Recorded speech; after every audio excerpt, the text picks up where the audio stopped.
How's it going, everybody? I am Donuts. As always, this is a Black Lives Matter, all cops are bastards, LGBT and all that stuff, supporting channel. If you don't like that, get the fuck out of here. This is Agent Carter, Season 2, Episode 4, Smoke and Mirrors. So, there's probably going to be a couple twists this episode. I'm assuming there's going to be multiple twists.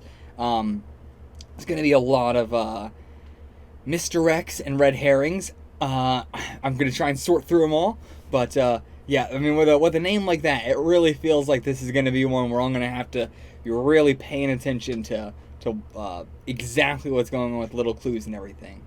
But, as far as anything more specific than that, not quite that I can think of. Smoke and Mirrors, to be fair, could also just be referring to, essentially what's going on with, Wilkes, you know, a kind of flavory way to talk about that.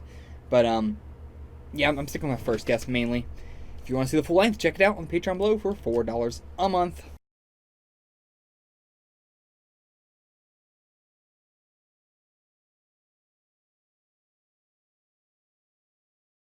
So, last season, we had the connections between, or the similarities between Dottie and between Peggy. And, you know, they were light similarities. The similarities were really just they were women, and they were strong, and they were not expected to be that strong because people looked down on them. But there wasn't a whole lot more similarities besides just that.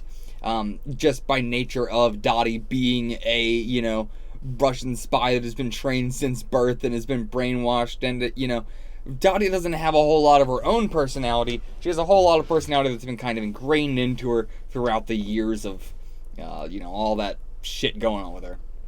So, I think doing this season with Whitney and Peggy is a lot more interesting, but, you know, it only works because it is the second season. If we had done this at the start, it might not be as interesting. I think we needed a more physical villain for the first one, and a bit more like, I don't want to say a bit more high stakes, because it wasn't a bit more high stakes, but a bit more just physical danger threat sort of stuff with, like, the town blowing up and all that, as opposed to, like, you know, the real threats of, like, just white supremacists enacting plans in the background through shady secret councils. I loved the line of, like, yeah, okay, I did say a secret room that was activated through a statue. Yes, we were dealing with creepy old white men here. They love this shit. It is absolutely true, though. Like, there's so much stuff that becomes a self-fulfilling prophecy, you know? So many, like, the stuff that is in fictional media as, you know, weird, crazy stuff that has happened occasionally, like, something like, you know, the council, I mean, I guess the council isn't exactly like it, but, you know, the whole hidden rooms and all that, very, you know, calling back to the, Murder Mansion guy. What was his name? I cannot remember it off the top of my head at all. But, way old, long time ago. I thought that's, like, probably one of the first, you know, real origins of that sort of, like, trope of, like, you know, a house that it seems normal on the surface, extremely wealthy mansion that seems normal on the surface, but actually has all these hidden secret passages and killing rooms and a, you know, safe room and all this other, you know, crazy shit like that. I mean, and the fact that I'm saying that, you know, it started, I guess it did start in real life, then became more tropey, and then now, you know, not now, but just then throughout all of history, you do then have the more rich, wealthy, insanely powerful people being influenced by those tropes in media. I mean, like, I do want a secret council room. Or, you know, the private island shit is very, prominent, you know, that's extremely prominent as a, you know, both fictional trope and real life thing. Yeah, but I really like how much we're, like, I really like the first season is a very physical threat, and this one is a very existential kind of systemic threat. So, and also it works very well for what is going to be, I don't know if we'll see it in this season, I honestly assume not. But the transition from SSR to S.H.I.E.L.D. Definitely makes a lot more, because right now the SSR is under the U.S. government. but S.H.I.E.L.D. is not. S.H.I.E.L.D. is above all governments. So we can see, especially now with everything that's going on in this episode with the FBI and stuff, why they then, wanted to work above the government and all that. Except for the fact that then they just became their own government, essentially. Like, it's S.H.I.E.L.D., it really is such a metaphor for just government in general. Like, they were sort of just another government branch, and now they're kind of getting back to that point, but that's a separate show. We'll talk about that in Agents of S.H.I.E.L.D. But yeah, the SSR, it is really interesting seeing the SSR function as a branch of the U.S. government, specifically.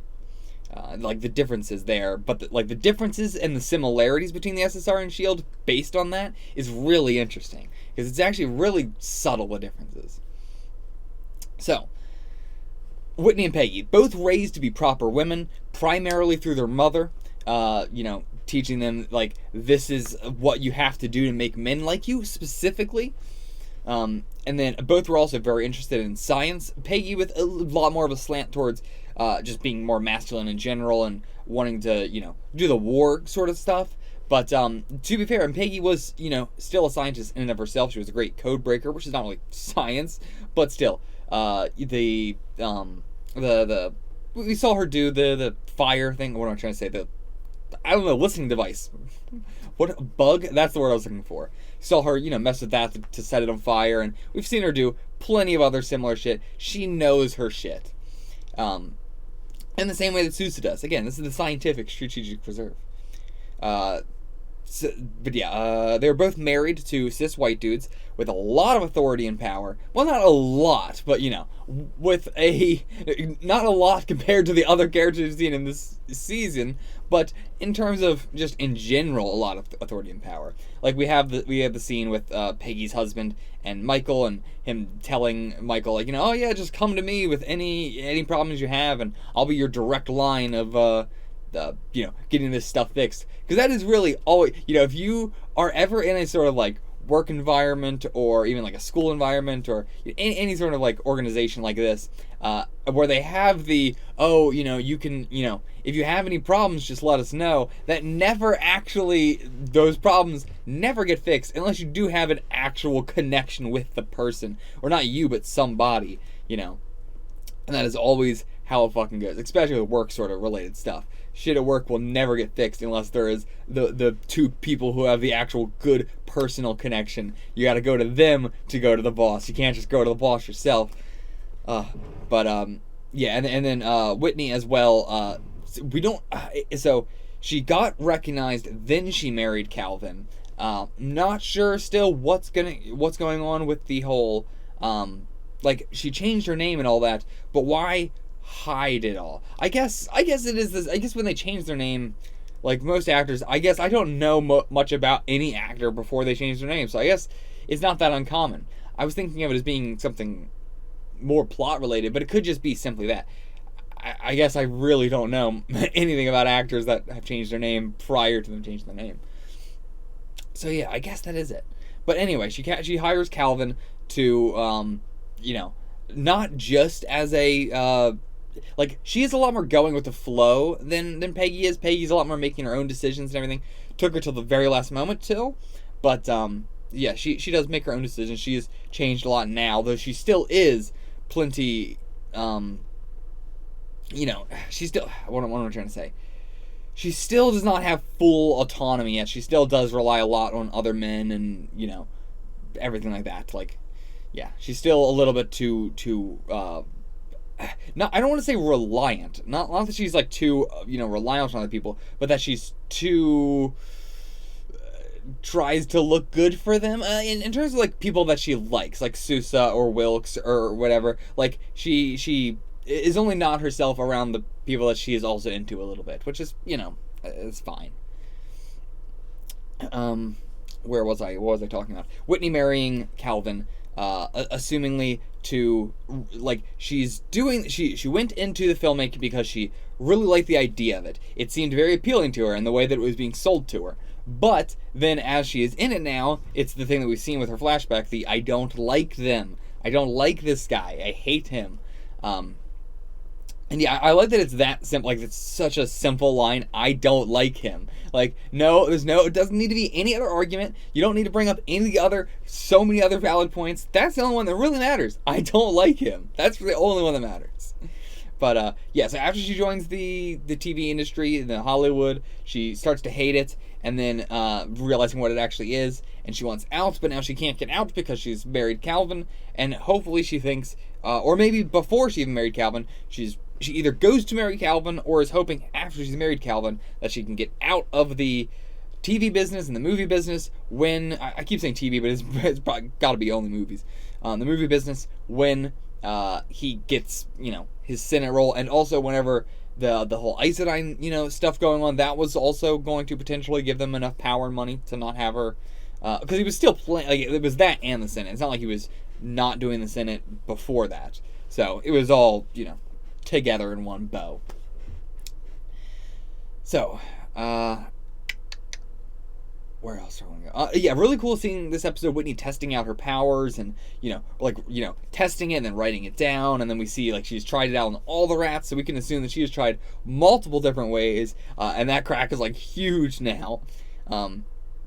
But yeah, very, very scientific of her, with the hypothesis of, okay, so it's not just touch, it is, my emotions, but what specifically in my emotions? Is it, can I make it just go, oh, I'm so mad?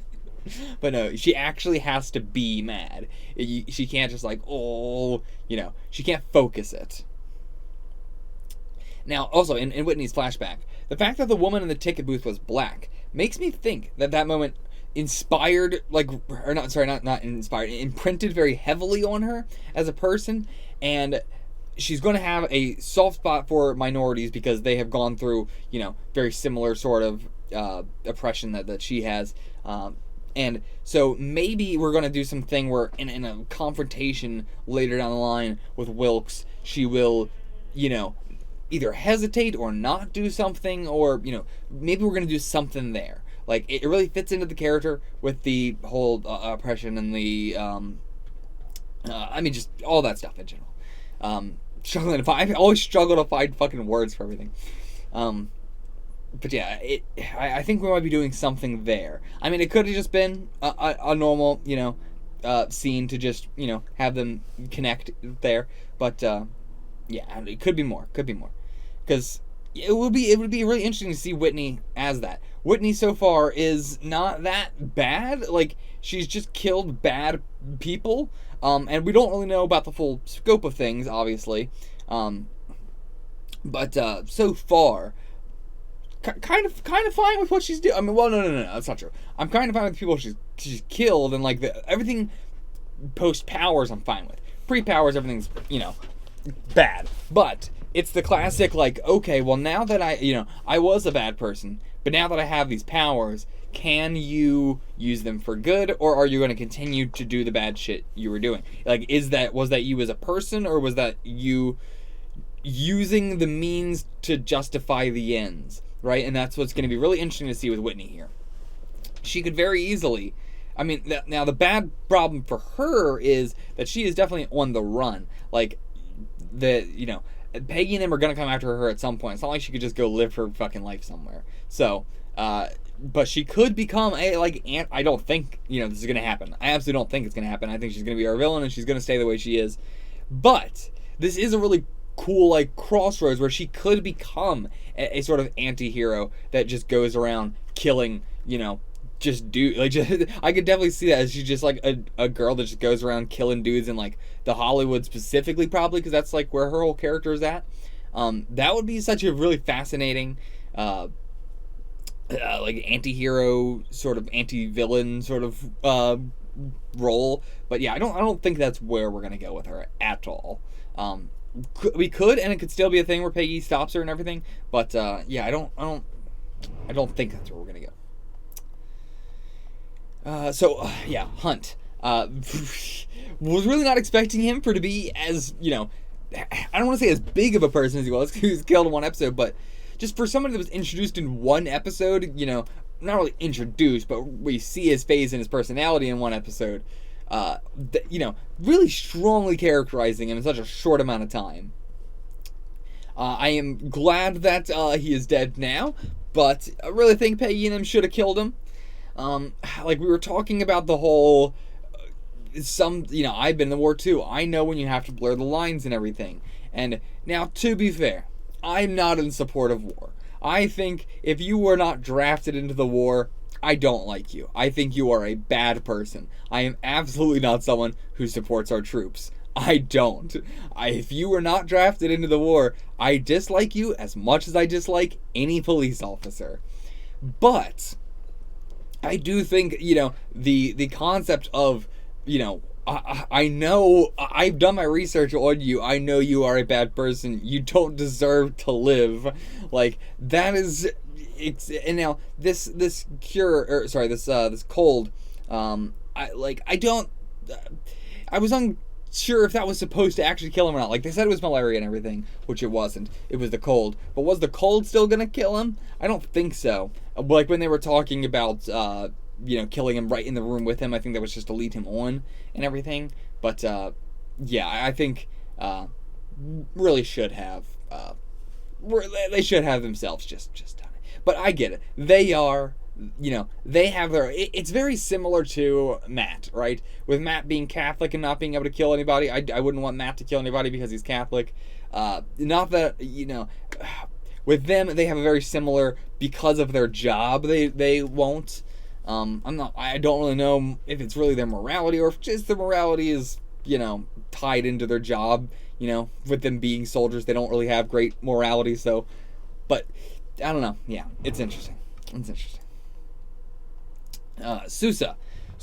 Yeah, this episode was very, very much needed for me to start liking Sousa a lot more because, as I've been saying, I liked him around this season, but his relationship stuff was not at all interesting to me, and it's still not, but so this episode not having any relationship stuff involved with it at all is great, and it really helped get over a lot of the problems I've had with Sousa. Like last season, you guys know how I feel about that stupid fucking prank he tried to pull with the mind control guy getting so fucking close to him and everything. So stupid. So I really, it set me up. I really thought we were doing it again here. Sousa's already done something just as stupid. So it was exponentially more cathartic seeing, the plan with Hunt actually, be intentional. That is growth, baby. That is growth. And yeah, I'm really happy to see Sousa be so ride or die about this, like not just with Peggy, but for this case in general. He knows that if they don't do it, nobody else will, and he is absolutely willing to go down. And he's even like, yeah, they gave me the story about all my friends being labeled as commies too, and I don't care. I'm still doing it because this is what needs to happen. Like, people need to know. And I love the scene of, Peggy looking out the window at him and him on the phone just like taking the paper and throwing it out of the guy's hand. Oh, it's probably my favorite shot in the whole episode. I don't know why. It was just so funny to me. So, I've never seen Sousa be like that. It was, that little tiny scene was just really needed for his character.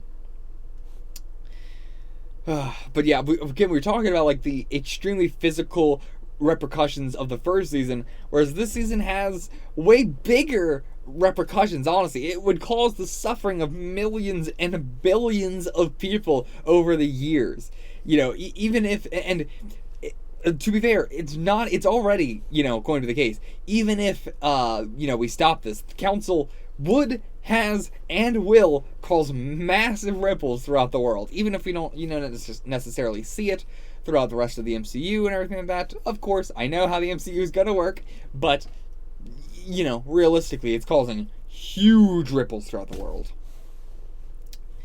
And yeah, as much as I have not really cared much for Sousa's character, I will say his actor has been really good throughout the show.